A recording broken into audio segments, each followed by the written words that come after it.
सरकार के 9 साल पूरे हो चुके हैं और 9 साल होने के बाद मुख्यमंत्री की ओर से बताया गया कि 9 साल में क्या उपलब्धियां रहीं। हमारे साथ पूर्व उद्योग मंत्री विपुल गोयल मौजूद हैं। इनसे जानते हैं कि सरकार के इन 9 सालों को विपुल गोयल किस तरीके से देखते हैं। मंत्री जी, किस तरह से देखते हैं आप इन 9 सालों को सरकार के? 9 सालों के अंदर माननीय मनोहर लाल जी के नेतृत्व में भारतीय जनता पार्टी ने एक लंबी फहरिस्त विकास की हो, चाहे सामाजिक रूप में काम करने की बात हो, चाहे सुचारू रूप से शासन की हो, पर्ची खर्ची को बंद करना हो, निष्पक्ष तरीके से नौकरी दिलाने का काम हो। एक बहुत बड़ी लकीर जो एक पारदर्शिता लाने का काम है माननीय मनोहर लाल जी के नेतृत्व में हुआ है, जो कि हरियाणा में कभी सोचा भी नहीं जा सकता था।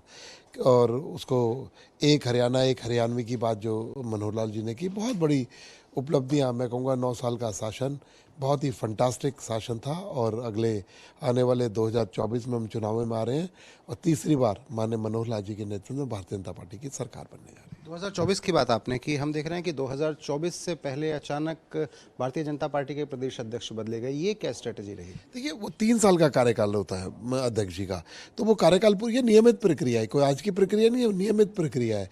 इसमें कोई ये नहीं कि किसी वजह से बदले गए, किसी वजह से, और आज बदले नहीं गए, उन्हें राष्ट्रीय उसमें जिम्मेवारी दी गई है, टीम में जिम्मेदारी दी गई है। तो ये भारतीय जनता पार्टी का कोई भी कार्यकर्ता कब क्या किस दायित्व पे आ जाए किसी को कुछ नहीं पता।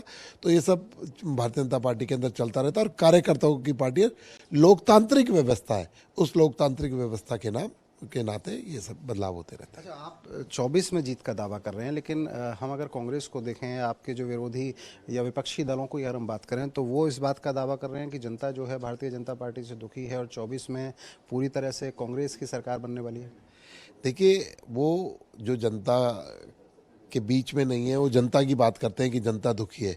दुखी तो उनकी पार्टी के कार्यकर्ता, पार्टी के लोग हैं कि इतने दिन हो गए ना तो आज तक संगठन बन सका, आपस में ये नहीं पता कि कौन हमारा नेता होगा। जब जिले का प्रधान नहीं पता तो प्रदेश का मुख्यमंत्री का क्या पता होगा। वहाँ पर 12 लोग हैं जो अपने आप को मुख्यमंत्री बताते हैं, कभी कोई बताता है, कभी कोई बताता है, कभी कोई बताता है। कोई किसी तरीके का वहाँ पर एक लीडरशिप का चुनाव जिसमें नहीं हो पा रहा, वो हरियाणा के चुनाव में किस तरीके से जाएंगे जनता जानती है। भानुमति का कुनवा है, सिर्फ जोड़ने का काम, लोगों को बरगलाने का एक वक्त इकट्ठे होने का काम करते हैं। बाकी इनमें कोई एका किसी तरीके का नहीं है, कोई हरियाणा के प्रति कोई विजन नहीं है। अच्छा, जब कांग्रेस की हम बात करते हैं ना, तो भूपेंद्र सिंह हुड्डा का एक बयान बड़ा दिलचस्प है, आजकल राजनीतिक गलियारों में गूंज रहा है। वो कहते हैं कि पहले तो कहते हैं कि ब्राह्मण उप मुख्यमंत्री होगा, इसके बाद कहते हैं कि 4 उप मुख्यमंत्री होंगे जो अलग अलग समुदायों से आएंगे। इस बयान को आप किस तरह देखते हैं? देखिए, मैं कहता हूं कि हमारी पार्टी की सरकार आएगी, वहाँ फला होगा, ये होगा, वो होगा, उसका क्या क्या मतलब उचित है। विपुल गोयल आज किस पद पर है, क्या है? आज हमारे प्रदेश के मुख्यमंत्री मनोहर लाल जी हैं, वो बोले कि हम इसको उप मुख्यमंत्री बनाएंगे, इसको बनाएंगे। जनता ने चुना है नहीं, वो रेवड़ियाँ बांटने लगे हैं लोगों को। तो ये राजनीतिक स्टेटमेंट है, इसका कोई महत्व नहीं है, क्योंकि लोग अपनी आपको लोगों को भ्रमित करने के लिए इस तरीके का काम करने चाहिए। जनता पहले उन्हें चुने, फिर ये निर्णय ले, तब तो मैं समझता हूँ कि कोई बात है। अच्छा, आपने जब 9 साल की उपलब्धियां गिनाई तो दीपेंद्र हुड्डा का बयान सामने आया। उन्होंने 9 मुद्दों पर सरकार से जवाब मांगा। वो कह रहे हैं बेरोजगारी बढ़ गई है, वो कह रहे हैं कि लोन जो है वो बढ़ गया है। तमाम मुद्दों पर उन्होंने सरकार को घेरने की कोशिश की। उस पर क्या कहें? देखिए, वो विपक्ष के राजनीति करते हैं, तो उनका काम जो है सिर्फ विपक्षी बातें करने का या सरकार के विरुद्ध बातें करने का है। लेकिन जितनी बड़ी उपलब्धियां हैं, आज आप खुद देखते हैं कि सरकार के अंदर लाखों लोगों को नौकरी मिली। कोई एक व्यक्ति बता दे, 1 रुपये का किसी का आरोप हो, पर्ची खर्ची को बंद करने का काम किया। हजारों HSIDC के प्लॉटों को आवंटन हुआ। कोई व्यक्ति कह दे किसी तरीके का काम हुआ, पारदर्शी व्यवस्था बनाने का काम किया। लेकिन दूसरी जगह अगर देखें तो आप देखते हो कि कितने बड़े उनकी अलॉटमेंट हो, नौकरी हो या अन्य चीज़ें हो, किस तरीके के आरोप उन पर लगते रहे हैं और बहुत सारे मामले तो कोर्ट के अंदर भी लंबित हैं।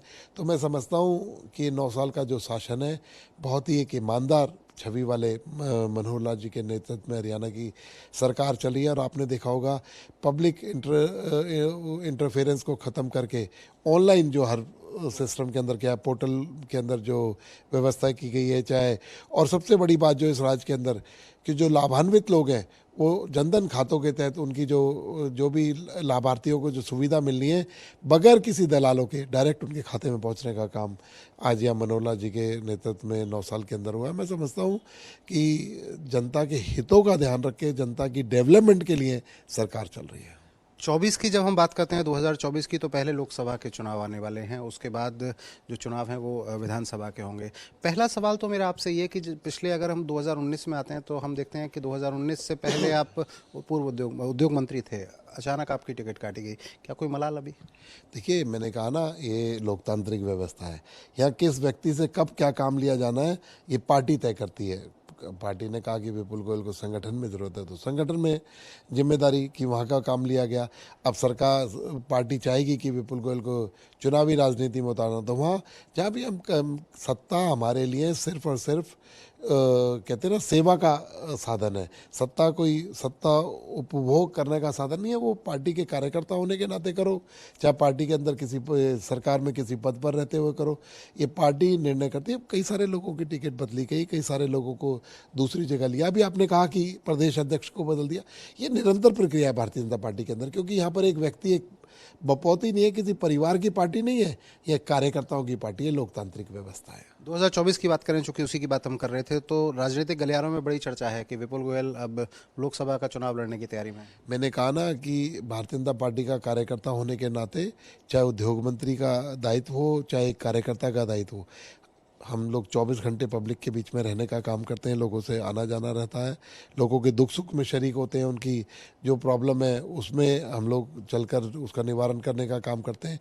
तो इस नाते लोगों से जुड़ाव तो रहता ही है, और इसलिए पार्टी कभी भी जो जिम्मेदारी देगी तो विपुल गोयल उसके लिए तैयार है। तो मन की बात क्या है, लड़ेंगे आप लोकसभा चुनाव? मन में इच्छा है, दिल क्या कहता है, पार्टी क्या देगी वो बात? मैंने कहा ना, यहाँ पे मन कुछ नहीं होता। ये मैंने कहा ना, ये जो पारिवारिक व्यवस्था हो उसमें मन की बातें होती हैं कि आज ये होना चाहिए, आज वो होना चाहिए।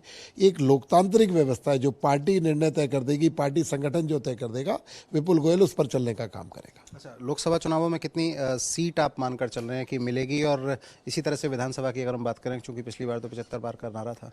ये लोग विपक्षी दल कितने कहते रहे, चाहिए 20 लोगों का गठबंधन बनाए, चाहे 24 लोगों का गठबंधन बनाए, इंडिया नाम रखें, चाहे कुछ भी रखें, लेकिन देश की जनता अच्छे तरीके से जानती है इस देश का भला माननीय नरेंद्र मोदी जी के नेतृत्व में हुआ है, और उन्हीं के नेतृत्व में देश आगे बढ़ेगा। आने वाले 2024 में पहले से भी ज़्यादा सीटें जीतकर तीसरी बार देश के प्रधानमंत्री नरेंद्र मोदी बनेंगे, ये मैं आपसे दावा करता हूँ। और हरियाणा के अंदर हम 10 की 10 लोकसभा सीटें भारतीय जनता पार्टी जीतेगी। तो ये पूर्व उद्योग मंत्री विपुल गोयल हैं, साफ तौर पर कह रहे हैं कि भारतीय जनता पार्टी के कराए हुए कामों की बदौलत 2024 में लोकसभा की 10 सीटें भारतीय जनता पार्टी जीतेगी। साथ ही साथ 9 साल में जो काम किए गए हैं सरकार की ओर से, उनका ब्यौरा गिनाते हुए विपुल गोयल नजर आए। एक बात जो लगातार राजनीतिक गलियारों में है कि विपुल गोयल क्या लोकसभा का चुनाव लड़ेंगे, तो ऐसी स्थिति में विपुल गोयल कह रहे हैं कि पार्टी जैसा आदेश देगी उस पर वो तैयार रहेंगे। लेकिन वो इस बात को लेकर पूरी तरह श्योर हैं कि 2024 में भारतीय जनता पार्टी की सरकार एक बार फिर बनने वाली है। दीपक गौतम, सूर्य समाचार, फरीदाबाद।